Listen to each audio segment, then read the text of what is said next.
जो हम करवा रहे हैं वो हमारा है विभव मापी का। और विभव मापी के अंदर आपका प्राथमिक सेल का आंतरिक प्रतिरोध ज्ञात करना है।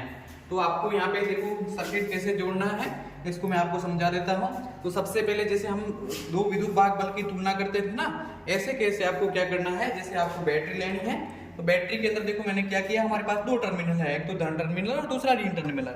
तो हमारे पास देखो ऋण टर्मिनल लिया है मैंने, आपको दिखाई दे रहा है, और ऋण टर्मिनल का जो मैंने पूंजी लगाई है और पूंजी से वायर कनेक्ट कर दिया है।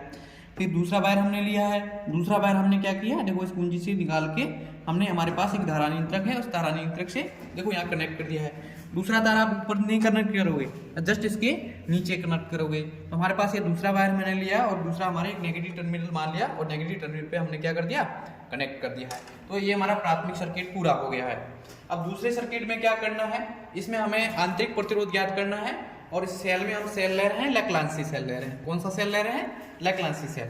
तो लैप्लासी सेल मैंने पहले ही बता रखा है कि लैप्लासी सेल कुछ नहीं होता है, इसमें जिंक की रोड होती है और एक कार्बन की रोड होती है। और कार्बन में जो स्वतंत्र रोड होती है इसमें मैग्नीशियम डाइऑक्साइड होता है, इसमें अमोनियम क्लोराइड का विलयन विद्युत अपघट्य बना दिया जाता है, ठीक है। और ये हमारे पास ये प्लस का कार्य करती है और जिंक की छड़ माइनस का कार्य। हमने देखो प्लस का टर्मिनल लिया है सेल के, और सेल के जैसे प्लस का जो बैटरी का प्लस आया था, इन दोनों को यहाँ पे कनेक्ट कर दिया है। दूसरा मैंने इसको समांतर क्रम के अंदर देखो हमारा एक रेजिस्टेंस है, उसके अंदर मैंने जोड़ दिया है एक रेजिस्टेंस, लो रेजिस्टेंस बॉक्स जोड़ दिया है। देखो लो रेजिस्टेंस इसमें वैल्यू है, लो लिखी हुई है 100 ओम तक ही है, ठीक है। हाई रेजिस्टेंस से नहीं जोड़ना है, लो रेजिस्टेंस जोड़ दिया है। और इसका देखो प्लस को मैंने इससे जोड़, इसमें कोई प्लस माइनस होता नहीं तो मैंने यहाँ जोड़ दिया है। दूसरा इसका जो नेगेटिव टर्मिनल लिया है, तो नेगेटिव टर्मिनल से मैंने एक कुंजी जोड़ी है और कुंजी जोड़ के मैंने इस रेजिस्टेंस बॉक्स से जोड़ दिया गया है। अब दूसरा जो हमने लिया है, इसमें जो हमारे पास नेगेटिव टर्मिनल है वहां से हमने गैल्वेनोमीटर से जोड़ दिया है और गैल्वेनोमीटर से हमने यहाँ पे एक जॉकी के लिए वायर जोड़ दिया है। इसमें हमारे पास जैसे मैं इस सेल को यहाँ से देखो, यहाँ इसको मैंने निकाल दिया तो इसको बोलूंगा खुला परिपथ। जैसे मैं इसको बंद करूंगा तो इसको बोलूंगा बंद परिपथ। तो ये हमारा खुला परिपथ हो गया और इसको मैं बोलूंगा बंद परिपथ। तो इसमें आपको क्या करना है, सबसे पहले तो खुले परिपथ के अंदर रीडिंग ले लेनी है और आपको चेक करना है कि आपका विक्षेप दोनों साइड आ रहा है या नहीं आ रहा है। तो सबसे पहले देख लीजिए आपका जो ये सर्किट देखिए, मैं बता रहा हूँ इसका जो विक्षेप है, देखो एक साइड इधर आ रहा है और दूसरी साइड दूसरी तरफ आ रहा है। इसका मतलब आपका जो सर्किट बनाया है वो सर्किट क्या है, सही है। तो आपको सबसे पहले रीडिंग क्या लेनी है, खुले परिपथ की लेनी। तो मैंने यहाँ से कुंजी निकाल लिखी है, देखो कुंजी या बताइए इनको, कुंजी जैसे मैंने यहाँ से कुंजी निकाल दी है तो कुंजी निकालूंगा और मैं से यहाँ से रीडिंग पढ़ूंगा जैसे विभव मापी के पहले वीडियो में मैंने बताया है। तो जैसे हम रीडिंग देखेंगे तो इस पे देखेंगे, गैल्वेनोमीटर पे चेक करेंगे कि हमारा जो विक्षेप है वो शून्य कहाँ पे आ रहा है। तो जहाँ शून्य आएगा वहाँ पे हम इसकी क्या करेंगे, रीडिंग लेंगे। तो देखो दोनों तरफ विक्षेप पहले तो आ रहा था या नहीं आ रहा था, देख लेंगे। देखो इस साइड विक्षेप आ रहा है और दूसरा हमारा दूसरी साइड आ रहा है। तो जैसे हमारे पास ये कुंजी लगाई हुई है, इसका विक्षेप इस साइड है और दूसरा विक्षेप इसका दोनों एक साइड आ रहा है। इसका मतलब इसकी थोड़ी प्रॉब्लम है, तो प्रॉब्लम सोल्व करने से यहाँ से आप प्रॉब्लम सोल्व हो जाएगी।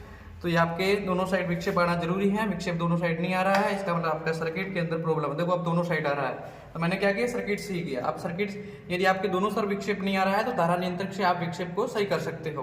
तो देखो हम रीडिंग लेंगे खुले के लिए। तो खुले के लिए परिपथ के लिए रीडिंग आएगी हमारे पास, जहाँ विक्षेप हमारा शून्य बता दे तो हमारा देखो ये विक्षेप शून्य इस आपको गैल्वेनोमीटर में बताना है। और ये हमारी रीडिंग फर्स्ट इस पे नहीं आ रही है और यहाँ मिल गई हमें। तो कहाँ पे मिली है, देखो ये हमारा हो गया 800 हो गया है और 800 के बाद हमारा हो गया है 810 पे। तो ये रीडिंग आपको यहाँ से मैच करानी है। ऊपर देखो यह स्केल मैं कर रहा हूँ ना यहाँ से, तो ये खुले परिपथ की रीडिंग आ जाएगी। अब आपको क्या करना है, बंद के लिए आपको क्या करना है, इसको आपको बंद कर देना है। तो इसको बोलेंगे बंद परिपथ। तो बंद करके आपको प्रत्येक के लिए अलग अलग प्रतिरोध निकालना है। जैसे आपको कितना ओम निकाल दिया, 2 ओम निकाल दिया, फिर 2 ओम की आपको क्या करनी है, रीडिंग लेनी है। तो ऐसे ऐसे आपको कितनी रीडिंग लेनी है, 6 रीडिंग लेनी है और इसका आंतरिक प्रतिरोध आपको ज्ञात कर लेना है। तो आंतरिक प्रतिरोध ज्ञात करने के लिए आपका जो सेल के लिए आंतरिक प्रतिरोध का फॉर्मूला रहेगा R बराबर L1 minus L2 upon L2 into R रहेगा। और इसकी आपको ये सारणी बना लेनी है। देखो मैंने लिखा है तार की संतुलित लंबाई जब सेल खुले परिपथ में था, तो हमने जैसे पहले रीडिंग ली थी ना वो खुले था। जैसे संतुलित लंबाई जब सेल बंद परिपथ में हो, जैसे मैंने सेल को बंद कर दिया था वो बंद परिपथ में था, तो आपको रीडिंग कितनी लेनी है, 6 लेनी है। और यहाँ पे कितना प्रतिरोध लिया आपने वो लिखना, जैसे 2 लिया है, 4, 6, 8, 10 ऐसे 6 रीडिंग लेके आपका ये पूरा मेजर पूरे कंप्लीट हो जाएगा। थैंक यू बच्चों।